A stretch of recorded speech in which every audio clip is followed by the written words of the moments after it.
Okay, so just making a nice gentle start. Just standing comfortably and rubbing your hands together, and then the pads of your fingers tapping over your face.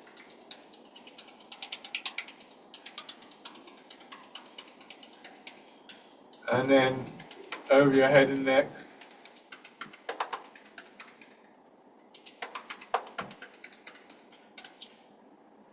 Down to one shoulder, just feeling the muscles vibrating.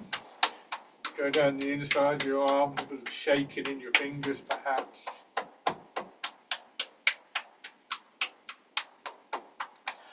Changing sides.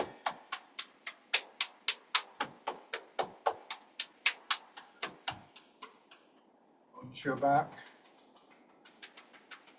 So just lightly over as much of your back as you can get to easily. And around your hips.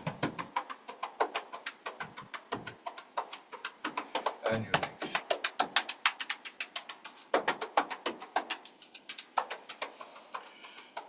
Coming up light again on your belly, and maybe a little bit firmer on the upper part of your chest. So again, standing comfortably, you want to have your feet directly below your hips, and especially if you haven't done this before, if you're watching on the video, everybody live has done this before, but if you're watching on the recording, take your time, ease into the postures, and again, for those people who are more experienced, there's been a bit of a break, so go nice and easy, but you want your feet directly below your hips to support your hips, and have your weight a little bit forwards, just letting your hips settle back, and begin to turn in the center of your body. And we want to use that sort of working with posture for two reasons really. One is, I suppose, quite obvious, that we want to improve our posture, and it's a really important part of our well-being, central to the practice of things like Tai Chi. Finding a posture that is comfortable for us, or perhaps comfortable is the wrong word because sometimes the muscles can ache and things like that, but which allows movement, shall we say. I always feel that an important quality of the postures that we take in Tai Chi is that they have a quality of spaciousness about them. Less tightness, more space for movement. The other reason is that an awareness of our posture, an awareness of our body in general, our movements and so on and so forth, can be a really useful way to learn to gather our attention, to focus our attention, and again, this is an ongoing process. It will have an effect on the nervous system in our bodies, and it's just something we start to become a little bit familiar with. What is sometimes referred to as the stillness within the movement in Tai Chi. And this aspect of Tai Chi, what we might think of as the meditative aspect, I think is really important, and it can provide one of the immediate benefits, just that feeling of being a little bit calmer, a little bit quieter, and going back to the idea of spaciousness, perhaps just a little bit of space from the busyness of our thoughts and our minds. And in that space, we can become a little bit more aware of the body, and so on and so forth. So these two aspects really do reinforce themselves. So as well as the physical side of what we're doing, and we're beginning to loosen up, hopefully, to get the blood circulating through our body, just the standard things you'd expect from any exercise warm-up. There's also this recapturing, for those of us who have done it before, this reminding of the possibility of a more gathered, calmer, quieter attention, It doesn't require us to sort of go and sit on a mountain top or something like that. It's through that awareness of our bodies. And just raise your arms a little. People who are more experienced, there are many things going on in these exercises that are really illustrative of the value of key principles, rooting down, allowing your centre of gravity to drop, finding an alignment with the pull of gravity. These are ways in which we begin to become more stable, and again that leads to a release of some of the tightness in the body, and we can begin to feel the effect in very, very subtle ways in our bodies. Hands drop down. Turn one foot out, take a step forwards, keeping the width of your step, gently pushing your weight forwards and backwards. Just easy and gently.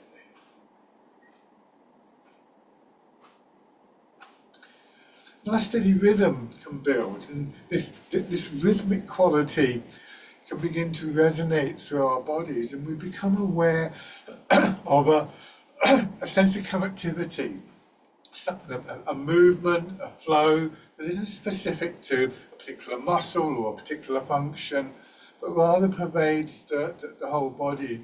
And this brings us closer to a sense of what we might call the energy of the movement. So we have these three factors: the physical side of the practice, where we're concerned with posture, mechanics of movement, and so on and so forth. Change over now. We have the meditational side, the gathered attention, and that enables us to bring not just an awareness, but an intentionality to the movement. We can begin to use that awareness to encourage, shall we say, movements in the body, not forcing the body, but merging body and mind. And this third aspect of the movement, the energy, can also be governed by aspects of the mind, by intention, and we come back to this again and again. Shake out. So I'll just check up what my do not disturb notice.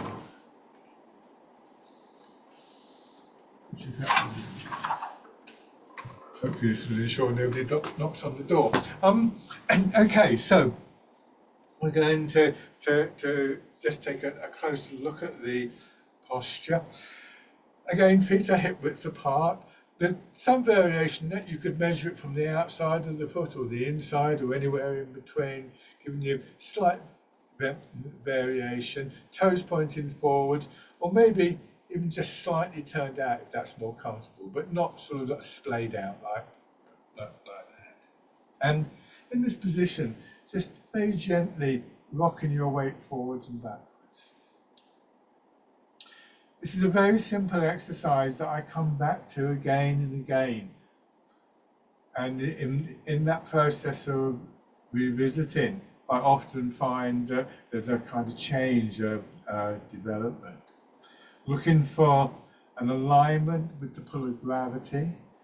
That means that our weight is drawn down into our feet rather than forwards or backwards. If I'm like this, I'm being pulled forwards and I'm inevitably going to tense up, and so on and so forth. Pivoting from your ankles, not bending in your hips or nodding your head.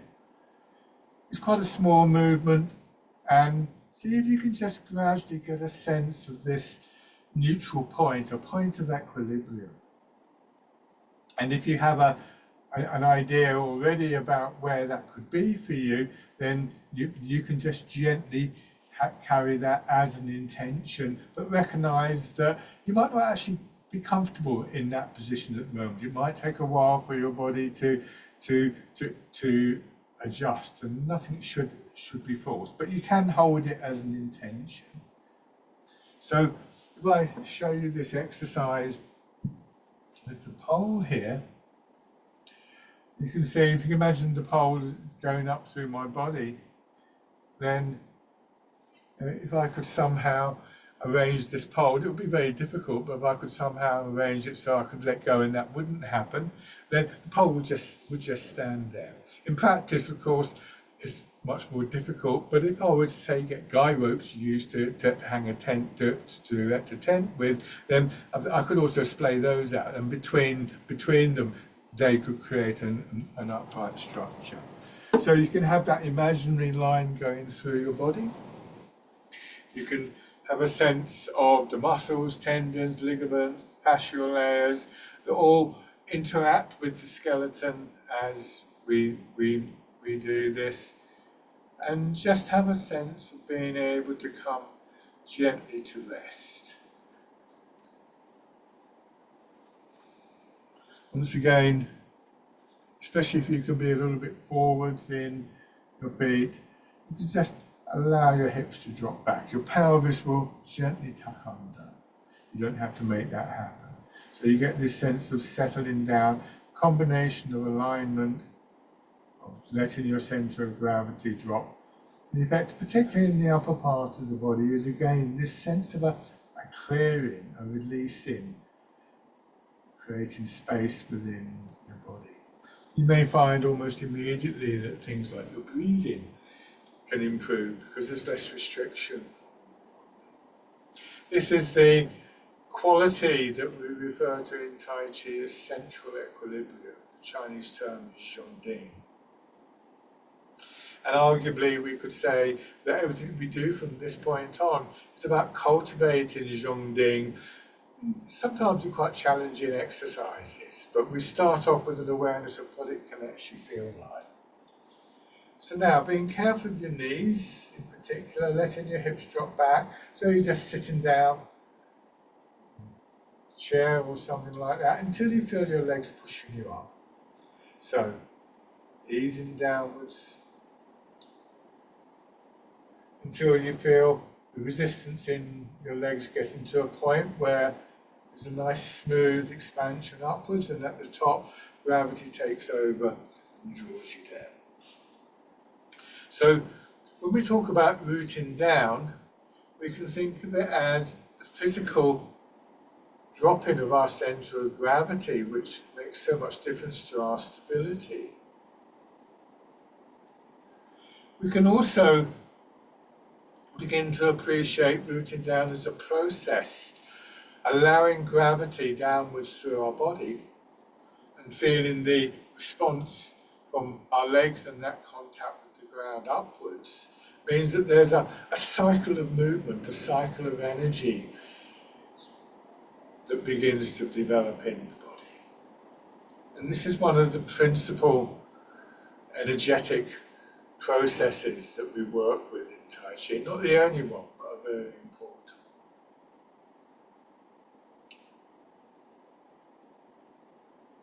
So now, letting your hands come around as though you're cradling ball, and as you push up, your elbows pushed out, drawing your hands up, and then turn your hands over as though they're resting on the ball and sink down. So as I mentioned earlier, intention is a key factor in this. The movements are deliberate, consciously intentional, but not forced, not dominating the body with the mind. Think of intention as a suggestion to the body. Think of intention as a kind of destination. It's like if you were going to travel, you'd have an intention to go to a particular place, but you'd have to go through the journey of getting there. So it's not force, it's not mind over matter, but intention is very important, and we focus intention in various ways. A lot of that is done through imagery. It's interesting to note how our bodies respond to images, and one of the really key images in Tai Chi is that we move as though the air around us was thicker than normal, or as though we're moving in water. This encourages a style of movement that is both quite strong, but that actually resists tightness and stiffness and straining. We use many images though, so if an image doesn't work for you, don't see it as a failure, it's just not the right image for you at this time. And again, people who are particularly sort of familiar with these movements, you may find hopefully that there are points where you don't need that imagery, where you sort of go beyond the imagery and the mind-body connection doesn't need some kind of agency to make it happen. This is simply called rooting down, but now turning your fingers out and let the expansion push your arms away from the body. More central. This is called the wild goose. So this one carries the image of the bird in flight as well as those other images that I just mentioned. And again, if it offers some kind of quality to you, then you can just begin to observe how that makes itself felt in our bodies. Another little addition we might use with this one, particularly to gain people more experience, is you imagine again you're in water, this time with the ball underneath the palm of each hand. Pressing the ball down and then letting them rise up slowly in the water. And you may notice that changes the sensations of what's happening in the palms of your hands, the back of your arms.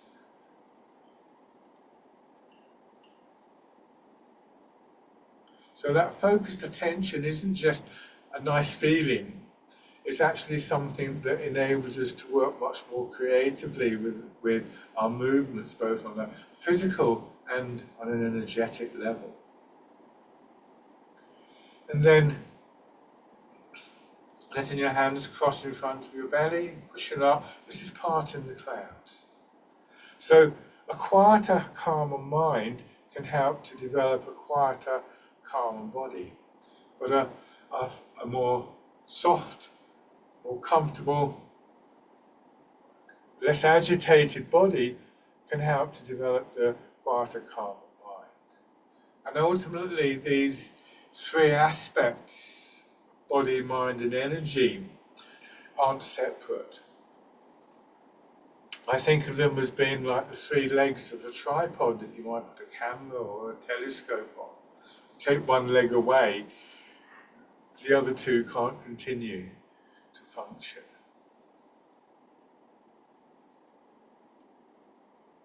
Letting your breathing come naturally according to the feeling in your body. You may find it quite naturally harmonizes with the movements for some of the time at least. If and when it doesn't, don't force the breathing pattern. And then letting your hands drop down, feel the weight of your arms hanging from your shoulders. And this time as you push up, focusing on one side, pushing your arm up. At the top of the movement, wind around, drop your hips down again and pull down. For a moment, just feeling your hips dropping, weight of your arms, and then pushing up on the other side and drawing down. You can see from the side the relationship between my hips pushing up, my arm going up, my hips dropping down, my arm going down.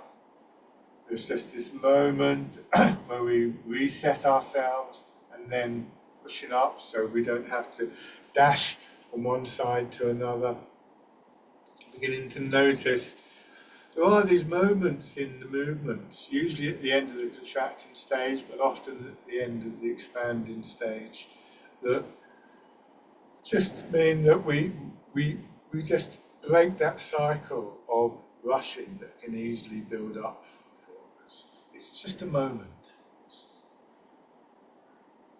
And again, we have this quality of the stillness within the movement. Now, staying with this exercise, we're just changing things a little. Rather than this big movement of the hips going up and down, gradually make it a smaller movement. but still aware of that internal movement.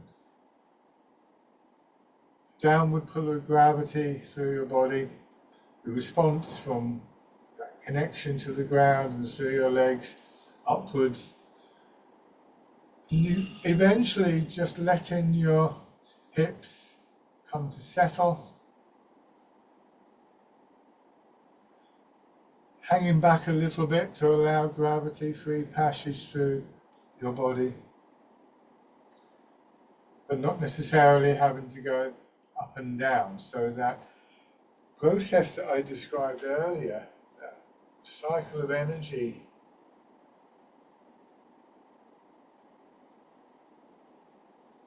becomes a very internalized one. If you lose that awareness, and it's very easy to do that, then simply go back to the bigger movement, remind yourself of it, and then reduce the size of the movement again until externally the hips are very still, but still allowing that freedom of movement within. One more on each side.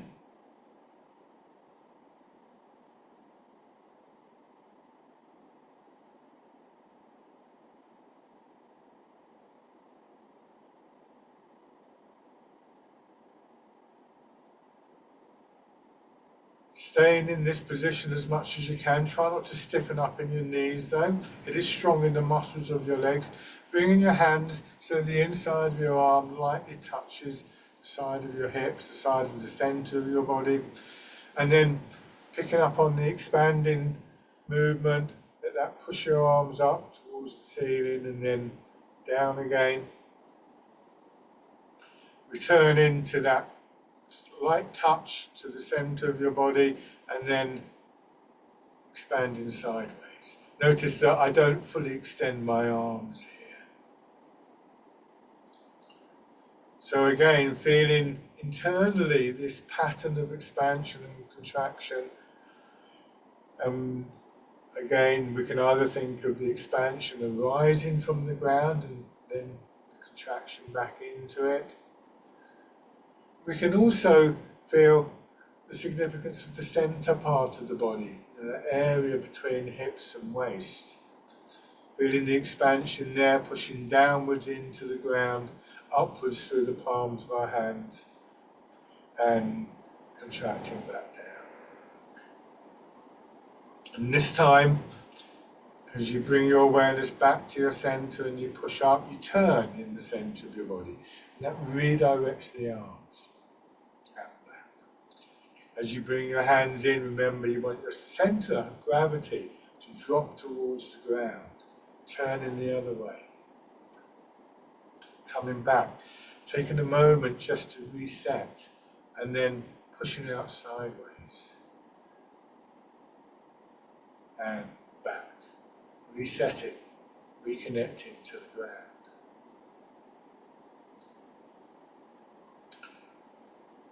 No one description of what's happening is ever going to be the full story here. So you may choose to put your attention in certain parts of the body, certain processes, but recognize the significance of that central area of the body.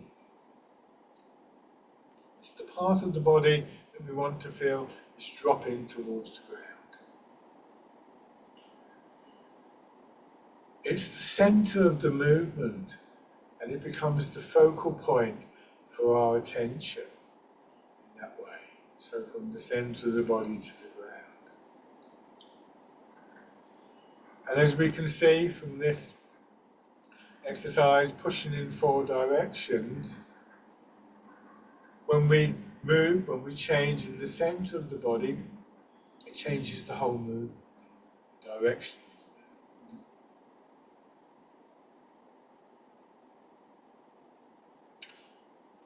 And with practice, this becomes a much more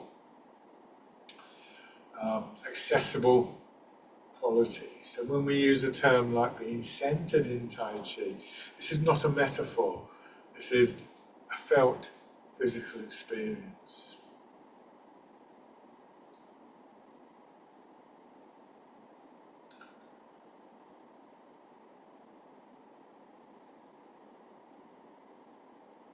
that area between hips and waist is sometimes referred to as the Dantian or the lower Dantian, field of elixir, field of energy. It's said to be the place where we store our energy. So it has many different aspects to it.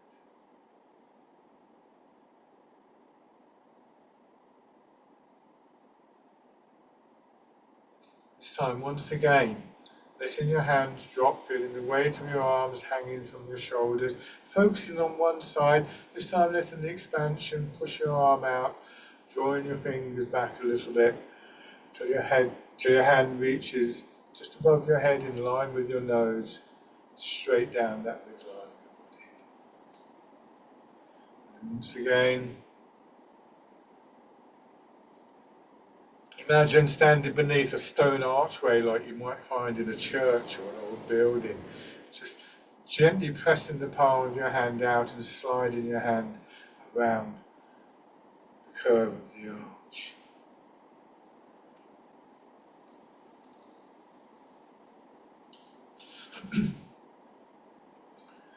This time from the top, once again you turn and once again notice the effect that has on the body. And then down and back.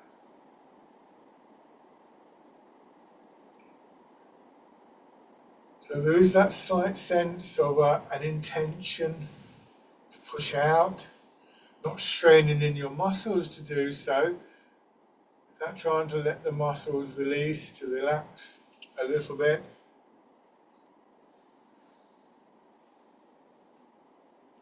Changing sides now.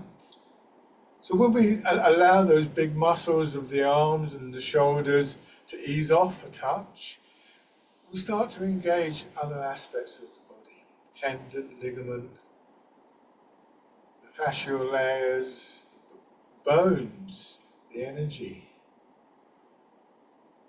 And so the movements increasingly become more holistic, more movements of the whole body rather than fragmented into different areas.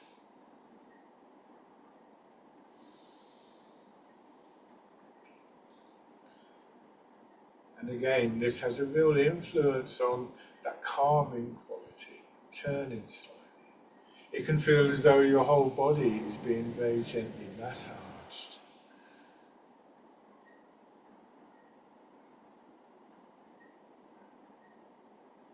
Another example of where the three elements of body, mind and energy are mutually supporting each other.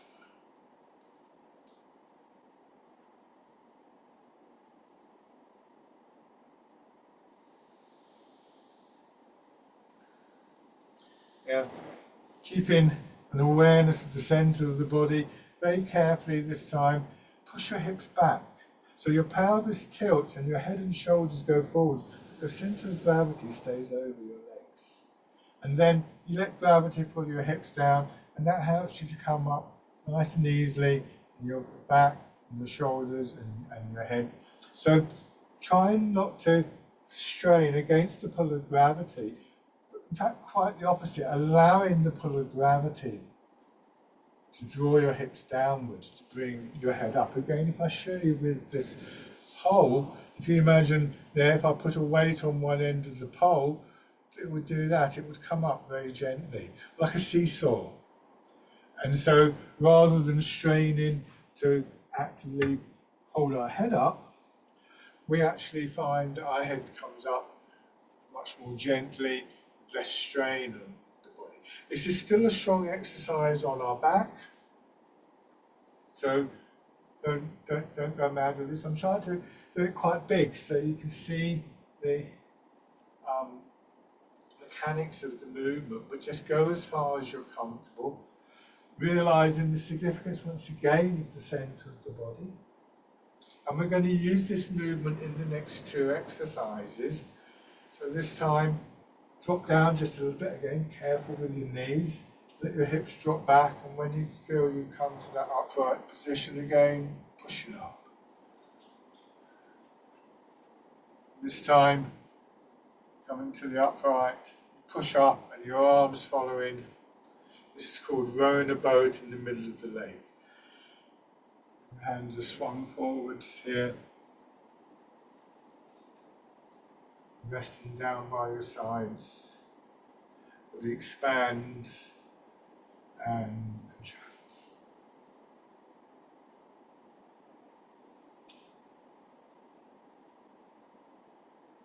Easy and gently.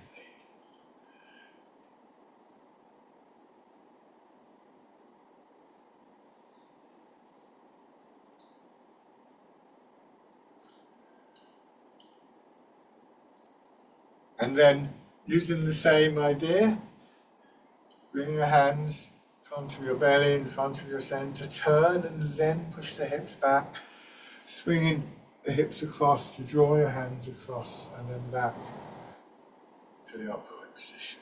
It's called polishing the table, turning the other way.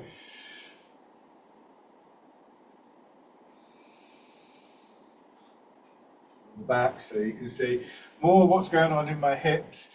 But remember, this is exaggerated. Go as far as you're comfortable. Guided in your range of movement, perhaps, by that awareness of space within the body and an intention to maintain, to cultivate that space, rather than to get too fanatic about moving more. You will extend your range of movement gradually.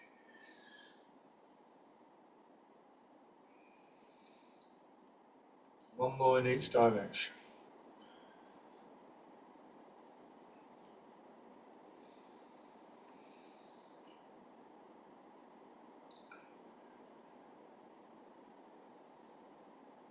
Now, coming back to the upright position, just letting your hands drop down, and just getting a glimpse of the possibility of being able to stand in this way. Remember, hips being drawn back, so your head is sense of almost being drawn up without having to strain. So the possibility is there of simply being able to stand without having to strain, without having to struggle against gravity. Give your legs a little bit of a shake. That last point, I feel, is one of the really important aspects of Tai Chi posture.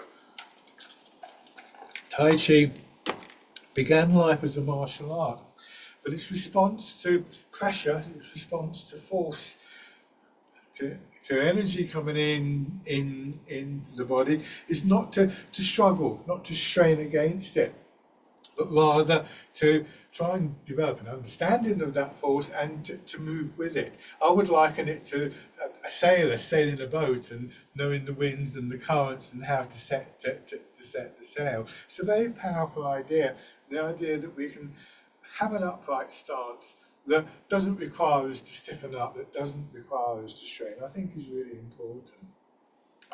It takes time to develop. These are very subtle physical changes within the body that we need to give our bodies time to recondition for. But we can start to get a glimpse of this. Don't get frustrated. It's get a glimpse and then it goes because we stiffen up. This is normal, but this is part of what we're trying to cultivate in Tai Chi, a posture that doesn't require us to struggle, a posture that allows again for movement.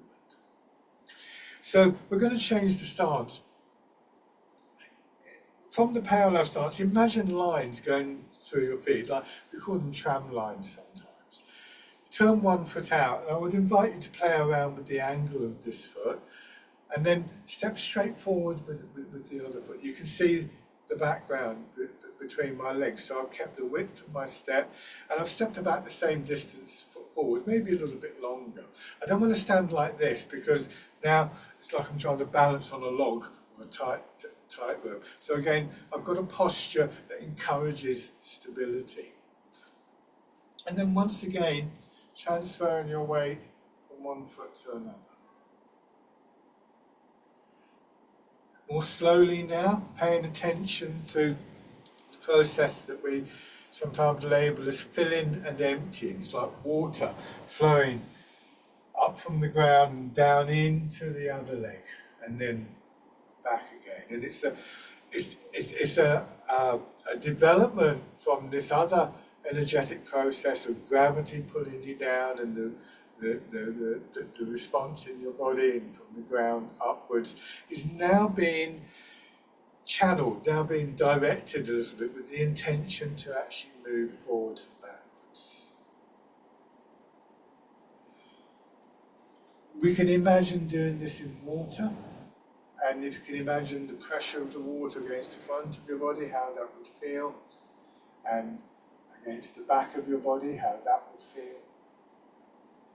And if you focus on that, after a while you may get a sense of how that reacts within your bodies, how it flows forwards, how it flows backwards.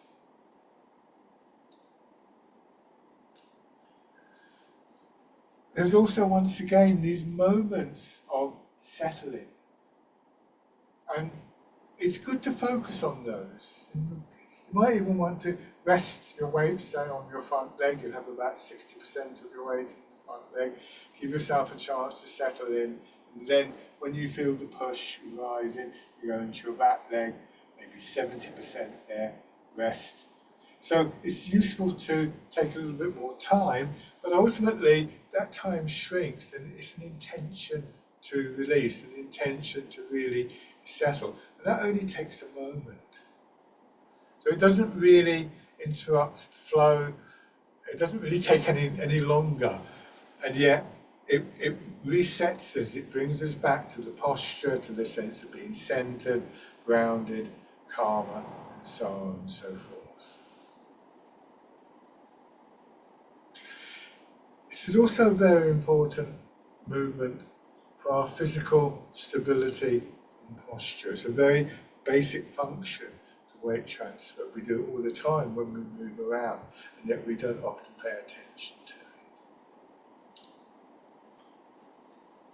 Again, coming a little bit closer, if I show you once again with the pole, what I'm trying to do, I emphasise the trying here, is as I move, I'm maintaining my alignment with that imaginary line in the body. What you'll notice is it doesn't move that far. Remember I said that 60% of your weight in the front leg, 70% back.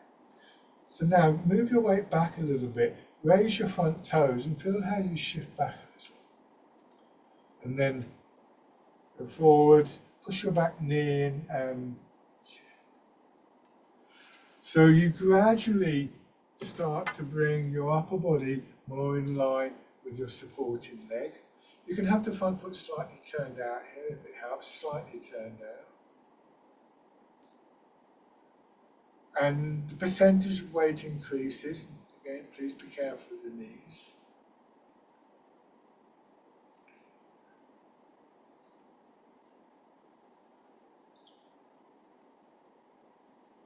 And gradually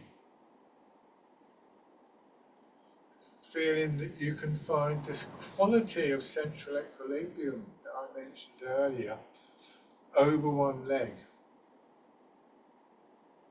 So I was forgetting to raise my toes and my heel there.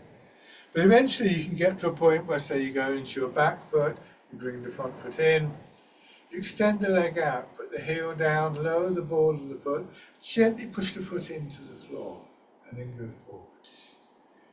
When you bring the back foot in and step back out, making sure you step to the correct position, put the ball of the foot down, lower your heel, gently press in, what we call planting the foot.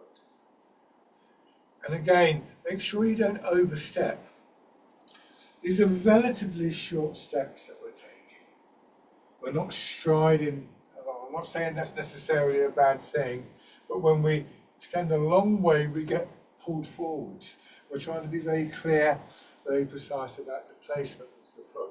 Imagine walking on thin ice, and you want to test the ice before you commit your weight.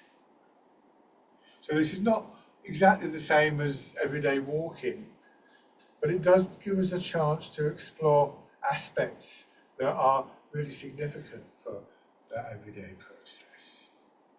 Shake out. So try that on the other side. Turning your foot out, step forwards and transferring your weight. It's a reasonable guess that in the transition from one foot to another, we lose some of these qualities of alignment, of being rooted. It's a reasonable guess that as we go through our day, we lose that sense of calmness and stillness in the mind. This is called life, I think.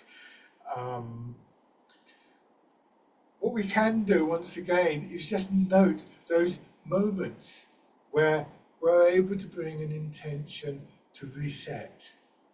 And again, I think this is a really valuable aspect of the Tai Chi practice, both on a physical level and on a level of mind and energy.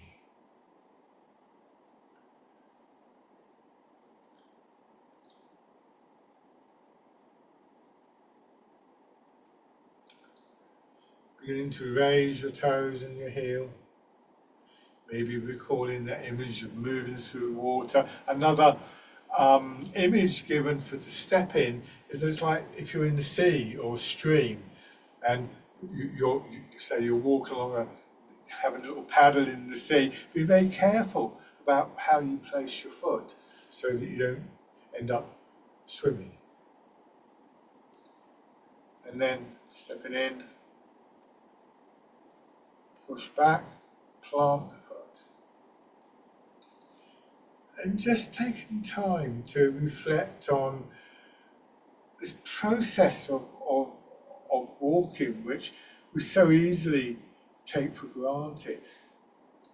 So again, there's a very important aspect for mind here.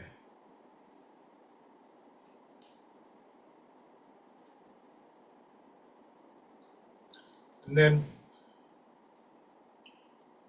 taking a few steps forwards or backwards, depending on where you have the room, you bring the foot in, let it trace a semicircle, step and plant, transfer the weight.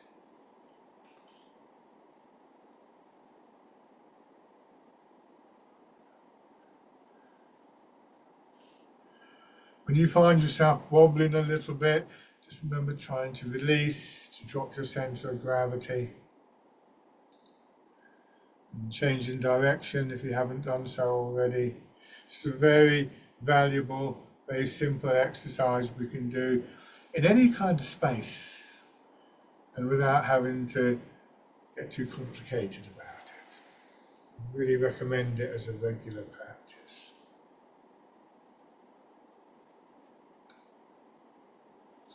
And if you have an issue, if you find yourself getting wobbly, remember everybody will have a few wobbles.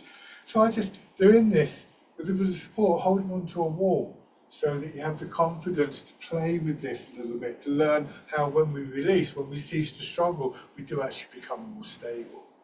And try not to get frustrated. Everybody will experience some of these wobbles, well, as far as I can see. There may be people out there who don't, but I was really pleased when I heard a quote from a famous Tai Chi teacher called T.T. Liang, where somebody must have said to him about how he was always in good balance. And he was very honest about this. He said, no, he said, I lose balance all the time. I just get it back all the time. And I was pleased to hear that. And I think this is important. There's an intention not to lose these things, of course, but we recognise that in one way or another, both in mind and body and energy, we do lose these qualities. Tai Chi offers us a pathway back, a method where we can regain this. This is incredibly valuable.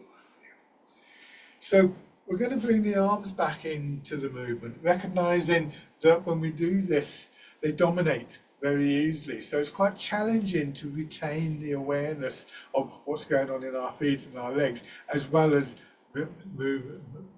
moving our arms. So it's a useful practice. So once again, this time, mirror my movements, try and have your right foot forwards. So we're going to do 3 basic exercises with the upper body, drawing the energy from that process of rooting down in combination with the process of the weight transfer. So sink your weight back, fold your hands over your belly, ease forwards, and as you do, let that push your arms out, push your elbows out, separating your hands, opening, expanding your belly, your chest, and then easing back. This is called pigeon spreads its wings. You can see there's a slight sort of almost barrel-chested feel, but don't overdo that. Feel the opening and closing, expansion and contraction, your belly and your chest, the movement in your ribs. Quite get my foot in position there.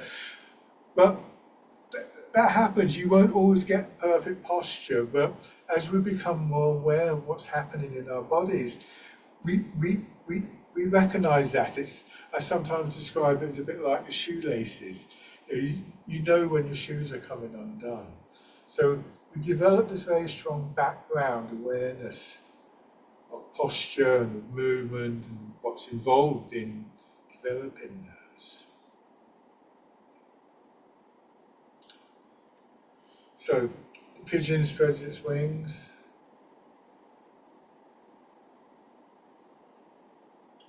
One more time.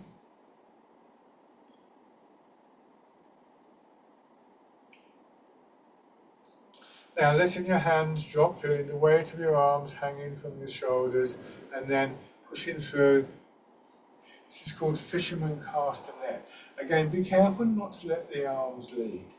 Your arms are behind your shoulders until you settle into the front foot, and then they swing through. And then on the way back, same idea. So like a wave flowing through the body. Your arms just naturally, gently curve.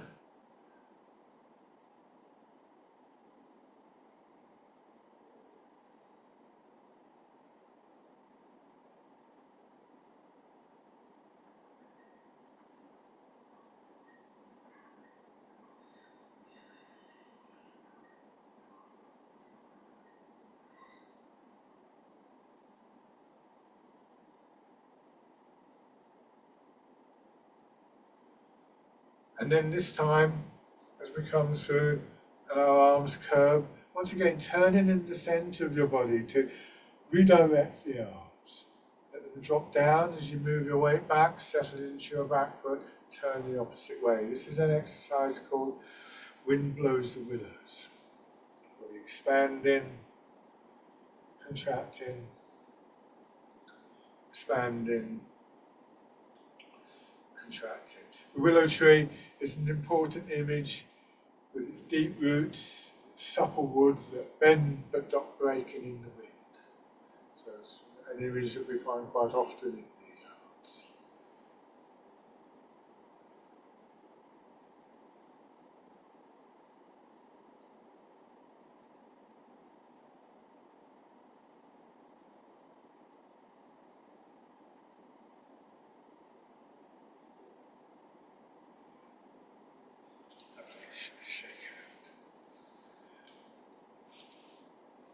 Same thing on the other side. So once again, paying attention to your stance, and then drop your weight back, fold your hands over your belly, easing forwards, feeling that movement from the back, but like a wave again, coming up through your body, dropping into the front, but pushing out through the front of your body into your arms. Pigeon spreads its wings. Recalling images like moving through water or as though the air were thicker. When you're familiar with the movements, maybe remembering, recalling previous times when these exercises were working very well. All of these things feed into our intentionality. Sometimes I found myself doing an exercise and it's like, it was all right, I suppose. And then I suddenly remember, I remember that time when I did this and it felt really great. Sometimes you can feel the change in your body when you do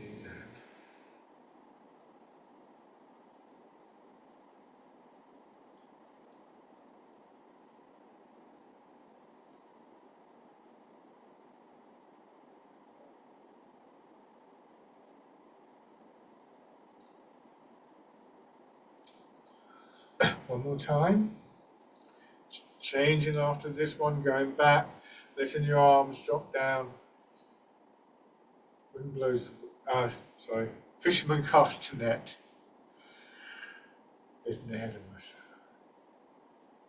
Remember those moments where we just settle into the leg and observe how that allows our arms to swing through.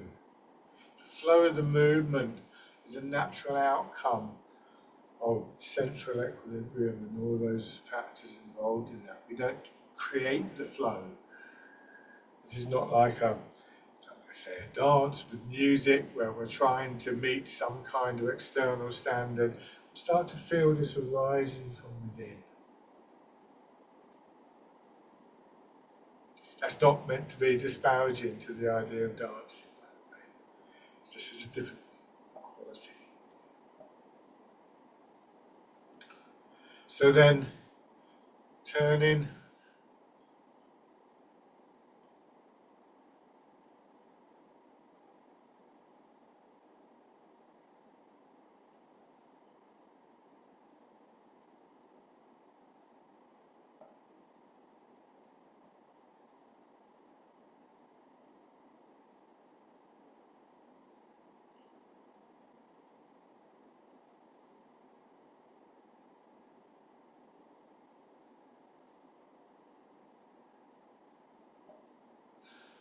Wind blows the willows. So we're going to combine this with the stepping movements. So going into your front foot, if you're going to go forwards, your back foot if you're going to go back, push your back knee in or raise your toes if you're going back, bringing the foot in. Take a moment to steady yourself here. Plant the foot, push the hands down, moving forwards, same thing here. This is called dragonfly skims the water. And what you may find yourself comfortable doing is at this point, just raising the leg. But only if it feels appropriate. Don't turn this into a struggle simply to stand on one leg. Far more important to retain these qualities of central equilibrium in mind and body and energy than to have to strain to prevent yourself falling over.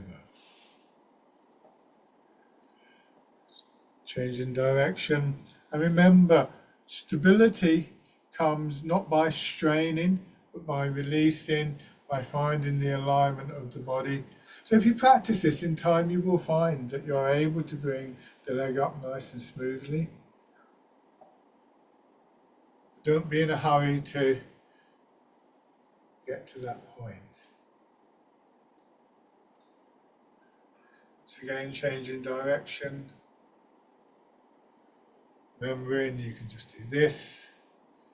Sometimes you'll see me doing this and I'll go to lift my leg and it's not quite right, so I'll put the toes down and then lift the leg. Again, we lose these qualities often. Awareness is really important here. Awareness of what is appropriate for us at any particular time. And then going back.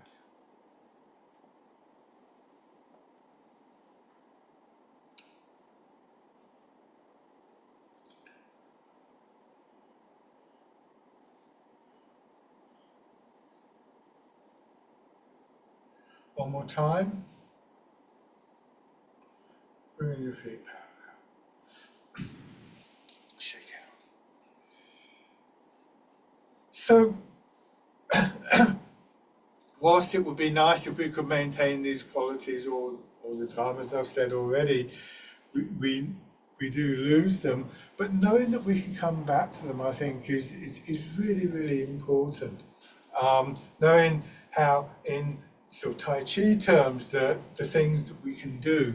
I can remember being told by my first teacher, I found myself standing like this with that slight drop back in the hips in the supermarket queue, and not believing her because my legs were shaking so much. But then later finding myself doing just that, so that say in a stressful situation or situation where we don't know quite what to do, we developed a natural response to recenter, to come back to central equilibrium as the basis for where we move on from. This is not a retreat or a hiding away. So it's useful to have a sense of what helps us to do that. And I've mentioned various things like, the pull of gravity on the hips and so on and so forth. But in very practical terms, what we want to try and do is to make sure that whatever we're focusing on, particularly in this last section, is actually something that is useful to us. If you're struggling to sort of feel that pull of gravity on the hips at the moment, then it's not going to help you when you're standing in the supermarket queue or waiting for the bus and it's late or something, whatever the situation is. So this last exercise is called Embrace Tiger, Return to the Mountain. The mountain is often seen as a lovely image of central equilibrium in various ways. The tiger is often regarded as everyday life. So it's a useful exercise to reflect on how we find our way back to this sense of being rooted, being centered, back to the mountain.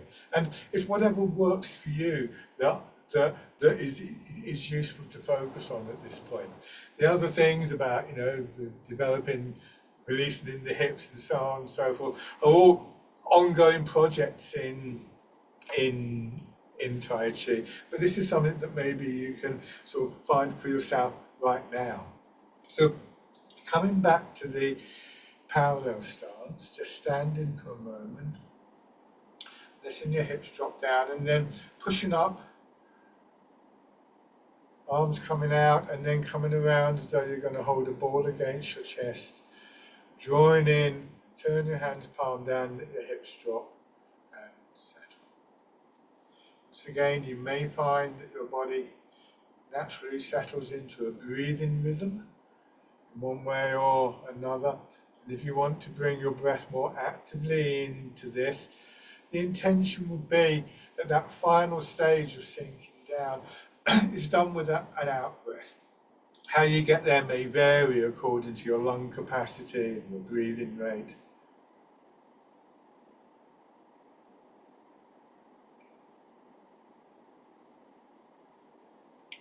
Easy and gently.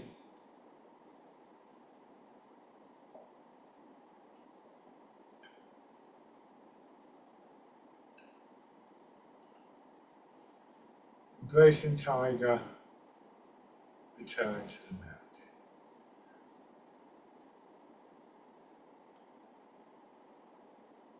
And then just letting your hands come to rest,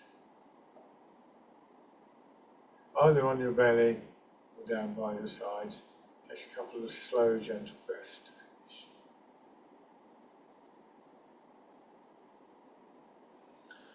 Shake out. Lovely. Thank you very much for watching and joining in. Do, as always, get in touch with any questions. So bye for now.